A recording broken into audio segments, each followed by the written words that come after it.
जब जीवन के मोड़ पर हम खड़े हों, जब रास्ता धुंधला लगे और जब सही और गलत के बीच की रेखा मिटती सी प्रतीत हो, तब मन प्रश्न करता है, अब क्या करूं? इन्हीं क्षणों में श्री कृष्ण की वाणी गूंजती है, कर्म कर, फल की चिंता मत कर। यह कोई साधारण उपदेश नहीं, बल्कि जीवन का गूढ़ सूत्र है। क्योंकि जब हम फल की आशा में कर्म करते हैं तो हम बंध जाते हैं अपेक्षाओं की जंजीरों में, और जब वो फल नहीं मिलता तो जन्म लेता है दुख, भ्रम और मोह। पर जो व्यक्ति निष्काम भाव से कर्म करता है, जो सिर्फ इसलिए कार्य करता है कि ये उसका कर्तव्य है, जो अपने कर्म को समर्पण बना देता है, वो इस संसार के बंधनों से मुक्त हो जाता है। उसका मन शांत होता है, बुद्धि स्थिर होती है और आत्मा भगवान से जुड़ जाती है। आज हम श्रीमद् भगवद गीता के अध्याय 3 कर्मयोग के माध्यम से इस महान जीवन दर्शन को समझेंगे। ये अध्याय केवल युद्ध भूमि की बात नहीं करता, बल्कि जीवन के हर क्षेत्र में कर्म के महत्व को उजागर करता है। ये हमें बताता है कि कैसे कर्म को साधना बनाया जा सकता है, कैसे अपने कर्तव्यों को निभाते हुए भी हम आध्यात्मिक ऊंचाइयों को छू सकते हैं। तो चलिए एक नए दृष्टिकोण से श्री कृष्ण के इस दिव्य ज्ञान को समझते हैं। कर्मयोग, वो मार्ग जो कर्म को योग बना देता है। अगर आपको ये विषय सार्थक लगे तो कृपया लाइक करें, कमेंट करें, स्पिरिचुअल ज्ञान यूट्यूब चैनल को सब्सक्राइब करें और अपने दोस्तों के साथ शेयर करें, ताकि ये आध्यात्मिक संदेश और अधिक लोगों तक पहुंचे। चलिए अब बढ़ते हैं आज के इस गूढ़ और प्रेरणात्मक अध्याय की ओर। वीडियो की शुरुआत करते हैं।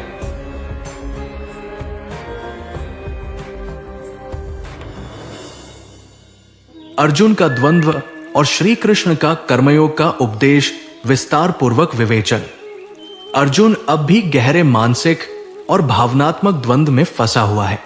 उसने श्री कृष्ण से यह स्पष्ट रूप से सुना कि आत्मा अमर है, अविनाशी है और ये शरीर केवल एक वस्त्र की भांति है, जिसे समय आने पर त्याग देना चाहिए।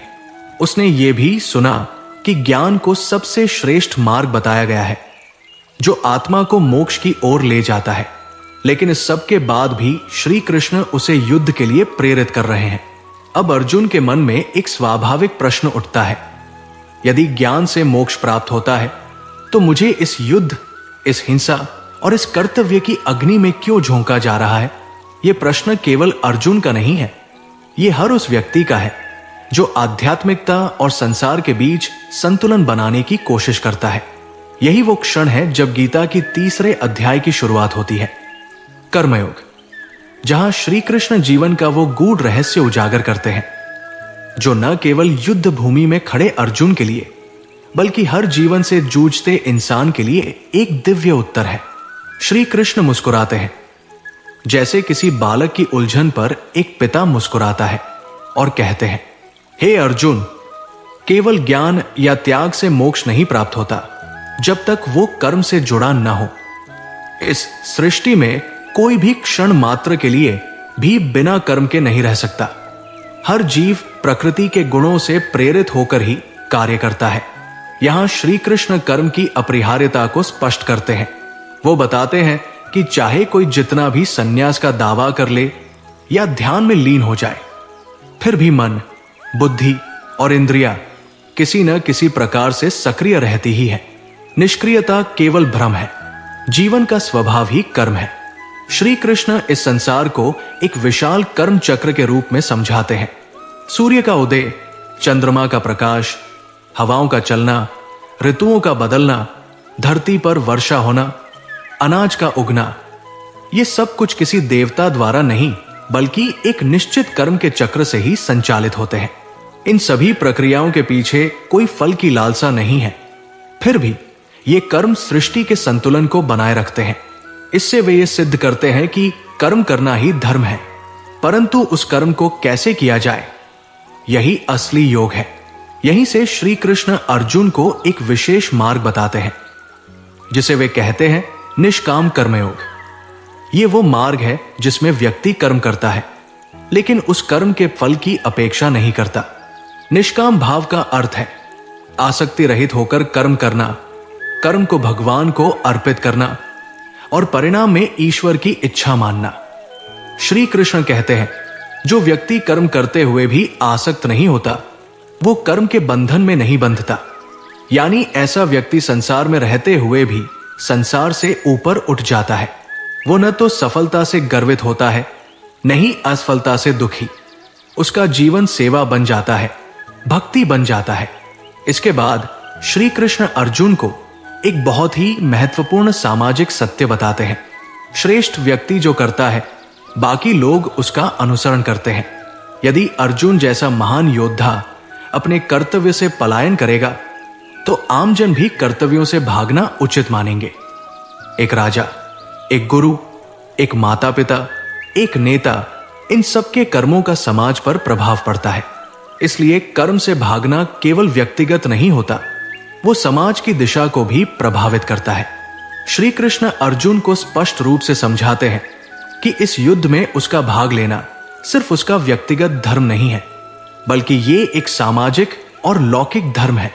अगर वो इससे विमुख होता है, तो वो केवल अपनी ही नहीं, बल्कि पूरी सामाजिक संरचना की जिम्मेदारी से भी विमुख हो जाता है। श्री कृष्ण ये भी समझाते हैं कि त्याग या संन्यास केवल बाहरी रूप नहीं है। केवल वस्त्र बदलने, बाल मुंडवाने या गृहत्याग करने से कोई सन्यासी नहीं बनता। सच्चा सन्यासी वह है जो अपने कर्मों को ईश्वर को समर्पित कर देता है। वो जिसने मन, बुद्धि और हृदय को भी परमार्थ में लगा दिया है। जो कर्म करता है पर कहता है, हे प्रभु, ये सब कुछ तुम्हारा है। ये आंतरिक त्याग ही सच्चा सन्यास है। श्री कृष्ण का ये उपदेश आज भी हमारे जीवन के हर क्षेत्र में उतना ही प्रासंगिक है। हम जब किसी कार्य में असफल होते हैं या जब हम फल की चिंता में उलझते हैं, तो हमारा मन विचलित हो जाता है। पर यदि हम कर्म को ही पूजा मानकर ईश्वर को समर्पित कर कार्य करें, तो जीवन स्वतः ही शांत, गहराई से भरा और मुक्त हो जाता है। जैसे किसान खेत जोतता है, लेकिन यह नहीं सोचता कि फसल कितनी आएगी। वो अपना कर्म करता है क्योंकि वही उसका धर्म है। ठीक उसी प्रकार श्री कृष्ण अर्जुन को यही मार्ग दिखाते हैं। कर्म कर, फल मुझे अर्पित कर दे। जब फल की चिंता नहीं रहती, तब मन केंद्रित होता है। जब आसक्ति नहीं रहती, तब आत्मा मुक्त होती है। कर्मयोग गीता का हृदय है। ये योग केवल आध्यात्मिक साधकों के लिए नहीं, बल्कि गृहस्थ, व्यवसायी, सैनिक, शिक्षक, किसान, हर व्यक्ति के लिए है जो किसी भी रूप में कर्म कर रहा है। ये केवल ध्यान करने वालों के लिए नहीं, बल्कि जिम्मेदारी उठाने वालों के लिए है।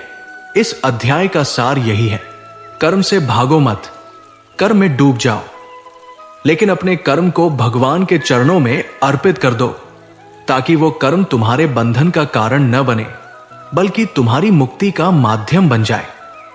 अर्जुन जैसे जैसे श्री कृष्ण की वाणी सुनते हैं, वैसे वैसे उसका भ्रम कम होने लगता है।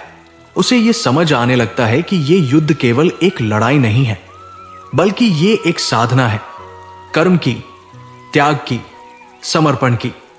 और यही है श्रीमद् भगवद गीता के 3 अध्याय कर्मयोग का गूढ़ सार। यह केवल अर्जुन के प्रश्नों का उत्तर नहीं, बल्कि हर उस मनुष्य के जीवन का मार्गदर्शन है जो कर्म और आत्मा के बीच संतुलन बनाकर जीना चाहता है। कर्म ही धर्म है। किसान की कहानी के माध्यम से श्री कृष्ण का संदेश।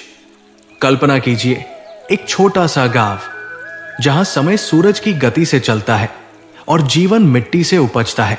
इस गांव के एक कोने में रहता है एक किसान, नाम है माधव। उसका जीवन सीधा सादा है। वो कोई बड़े सपने नहीं देखता, नहीं किसी ऊंचाई की कामना करता है। उसके लिए जीवन का अर्थ है प्रत्येक दिन सूरज के साथ जागना, हल उठाना, मिट्टी को जोतना, बीज बोना और फिर ईश्वर की ओर देखना। माधव का जीवन संघर्षों से भरा है। कभी वर्षा समय पर नहीं होती, कभी कीड़े फसल को बर्बाद कर देते हैं, कभी बाजार में भाव गिर जाते हैं और कभी किसी बीमारी से फसल आधी रह जाती है। लेकिन फिर भी हर साल, हर ऋतु में माधव फिर से अपने खेत में उतरता है। उसके पास कोई गारंटी नहीं होती कि बीज अंकुरित होंगे, कोई विश्वास नहीं होता कि अनाज घर लाएगा। फिर भी वो हल चलाता है, क्योंकि वो जानता है ये मेरा कर्म है, ये मेरा धर्म है। उसकी पत्नी कभी कभी पूछती है, हर साल आप इतनी मेहनत करते हैं, फिर भी अगर फसल नहीं होती तो क्या फायदा? माधव मुस्कुराकर कहता है, मैं बीज बोता हूं, मेहनत करता हूं, परंतु फसल का फल मेरे हाथ में नहीं है। मुझे केवल अपनी कर्म भूमि पर ईमानदारी से कार्य करना है। फल तो भगवान देगा जैसा उचित समझे। माधव का यह कथन गीता के एक महान सूत्र की जीवंत अभिव्यक्ति है। श्रीमद् भगवद गीता के 3 अध्याय में श्री कृष्ण अर्जुन से यही तो कहते हैं, कर्म करो, फल की चिंता मत करो। कर्म तुम्हारा अधिकार है, परंतु उसके फल पर तुम्हारा कोई अधिकार नहीं। ये किसान जिसे दुनिया अनपढ़ समझती है, दरअसल एक गीता का ज्ञानी होता है। भले ही उसने ग्रंथ न पढ़े हों, पर उसके कर्म में, उसके जीवन में श्री कृष्ण की वाणी झलकती है। सोचिए, हर सुबह जब वो बीज लेकर खेत में जाता है, वो ईश्वर में विश्वास के साथ उसे धरती की गोद में सौंपता है। उसे नहीं पता कि इस बीज से क्या होगा, पर वो जानता है कि उसका कर्तव्य है बीज बोना, सिंचाई करना, देखभाल करना। फल आए या ना आए, उसका मन शांत है, क्योंकि उसने अपने कर्म को पूर्ण निष्ठा से निभाया है। ऐसे ही एक साल बहुत सूखा पड़ा, बारिश बिल्कुल नहीं हुई। माधव की सारी मेहनत बेकार चली गई, फसल सूख गई, खेत बंजर हो गया, गांव के लोग टूट गए, कुछ ने खेती छोड़ दी, कुछ शहर की ओर भाग गए। लेकिन माधव रुका रहा। उसने मिट्टी से कहा, मैं फिर से बीज बोऊंगा, फिर से हल चलाऊंगा, क्योंकि यही मेरा धर्म है। अगर आज मैं भाग गया तो कल मेरी आत्मा मुझे दोष देगी। यह बात श्री कृष्ण के एक और उपदेश से जुड़ती है, स्वधर्मे निधन श्रेय, परधर्मो भयावह। अपने धर्म में मृत्यु भी श्रेयस्कर है, पराये धर्म का पालन भयानक है। माधव जानता है कि वो एक किसान है और खेत ही उसकी पूजा है, उसका हल ही उसका मंत्र है, बीज ही उसकी आस्था है और फसल उसका प्रसाद। अगले साल बारिश ठीक हुई, माधव फिर खेत में उतरा। इस बार बिना किसी भय के उसने उसी श्रद्धा से खेत जोता, बीज बोए, पानी दिया, देखभाल की, और इस बार फसल बहुत अच्छी हुई। गांव में सबसे पहले माधव के खेत में हरियाली आई। लोग उसके पास आए और बोले, तू तो भाग्यशाली है, इस बार भगवान ने तेरे ऊपर कृपा की है। माधव फिर मुस्कुराया और बोला, यह कृपा इस साल की नहीं, बल्कि उस साल की है जब मैंने बिना फल की चिंता किए खेत में हल चलाया था। भगवान ने मुझे परखा था और मैंने उसका उत्तर कर्म से दिया। ये कहानी हमें कर्मयोग का मर्म समझाती है। माधव की तरह जो व्यक्ति अपने कर्म को पूजा बना लेता है, जो फल की अपेक्षा नहीं करता, जो हर परिस्थिति में अपने कर्तव्य से विमुख नहीं होता, वही सच्चा कर्मयोगी बनता है। आज हम में से कितने लोग हैं जो हर कार्य से पहले यही सोचते हैं, इसका मुझे क्या मिलेगा?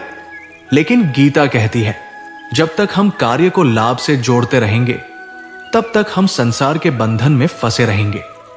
जब हम कार्य को सेवा, समर्पण और भक्ति बना देते हैं, तब वो कर्म योग बन जाता है। माधव एक उदाहरण है उस इंसान का जो न तो गीता पढ़ता है, न मंदिर जाता है, पर उसका जीवन ही गीता बन जाता है। उसका हल उसकी गीता है, उसकी मेहनत उसकी साधना है, उसकी नीयत साफ है और उसका मन शांत है। श्री कृष्ण अर्जुन को ठीक यही समझाते हैं, हे अर्जुन, तुम युद्ध करो, क्योंकि वो तुम्हारा धर्म है। उसका फल क्या होगा वो मेरी चिंता है। तुम केवल अपने कर्म को सच्चे मन से करो, जैसे ये किसान करता है। इस कहानी के माध्यम से यह स्पष्ट होता है कि कर्म जीवन की गति है। जो थम गया वो मरा, जो चलता रहा वो जीवित है, और जो चलता रहा बिना फल की चिंता किए वो मुक्त है। माधव जैसे लोग ही इस सृष्टि को जीवित रखते हैं। वो दिखाते हैं कि सरलता में ही महानता छुपी होती है। जब हम कर्म को पूजा समझते हैं, तो ईश्वर हमारे साथ चलता है, जैसे वो माधव के साथ चला। तो प्रिय श्रोता, अगर आपके जीवन में कभी ऐसा समय आए जब आप असमंजस में हो, जब परिणाम की चिंता आपको रोक रही हो, तो बस ये कहानी याद रखें उस किसान की, जिसने बिना गारंटी के भी हल उठाया, बीज बोया और ईश्वर पर विश्वास रखा। क्योंकि श्री कृष्ण आज भी यही कहते हैं, कर्म करो, फल मुझे अर्पित कर दो। अध्याय 3 का गूढ़ संदेश, निष्काम कर्म ही सबसे बड़ा योग है। श्रीमद् भगवद गीता का 3रा अध्याय, कर्मयोग, हमें जीवन के सबसे महत्वपूर्ण सिद्धांतों में से एक सिखाता है कि इस संसार में कर्म करना तो अनिवार्य है, लेकिन उस कर्म में लिप्त हुए बिना, आसक्ति से मुक्त होकर जब हम उसे निष्काम भावना से करते हैं, तब वही कर्म योग बन जाता है। जीवन में हर व्यक्ति किसी न किसी रूप में कर्म करता ही है। कोई शिक्षक है, कोई व्यापारी, कोई सैनिक, कोई गृहस्थ, कोई विद्यार्थी। हर कोई दिन रात अपने अपने कार्यों में लगा हुआ है, लेकिन अधिकतर लोग कर्म के पीछे किसी फल की अपेक्षा लेकर चलते हैं। धन, मान, प्रतिष्ठा, सुख, प्रशंसा, सफलता, और जब यह फल नहीं मिलता तो मन में असंतोष, क्रोध, निराशा और अहंकार जन्म लेता है। और यही कर्म बंधन है जो इंसान को संसार के चक्र में बांध देता है। लेकिन श्री कृष्ण 3रे अध्याय में एक गूढ़ रहस्य बताते हैं। जो व्यक्ति कर्म करता है लेकिन उस कर्म के फल में आसक्त नहीं होता, वही मुक्त होता है।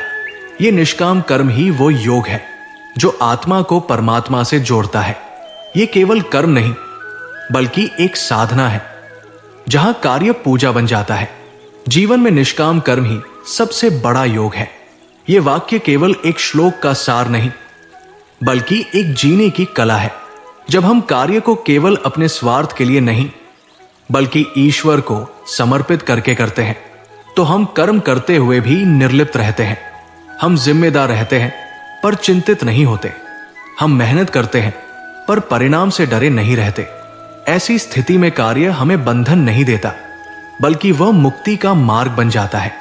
जब हम अपने कार्य को पूजा समझकर करते हैं, तो हमारा जीवन भी योग बन जाता है। यह विचार जीवन में एक बड़ा परिवर्तन ला सकता है। कल्पना कीजिए, यदि एक मां अपने बच्चे की देखभाल को केवल जिम्मेदारी न समझकर एक ईश्वरीय सेवा माने, तो वो हर कार्य में आनंद पाएगी। यदि एक किसान अपने खेत जोतते समय ये अनुभव करे कि वो धरती माता की सेवा कर रहा है, तो उसका श्रम तब बन जाएगा। यदि एक दुकानदार ग्राहकों की सेवा को ईश्वर सेवा माने, तो व्यापार भी योग का मार्ग बन सकता है। ये वही मार्ग है जो गृहस्थ जीवन में रहते हुए भी मोक्ष की ओर ले जाता है। गीता हमें संन्यास लेने को नहीं कहती, वो कहती है कि जो अपने कर्म को समर्पण में बदल दे, वही सच्चा योगी है। ये विचार जीवन की हर स्थिति में अपनाया जा सकता है।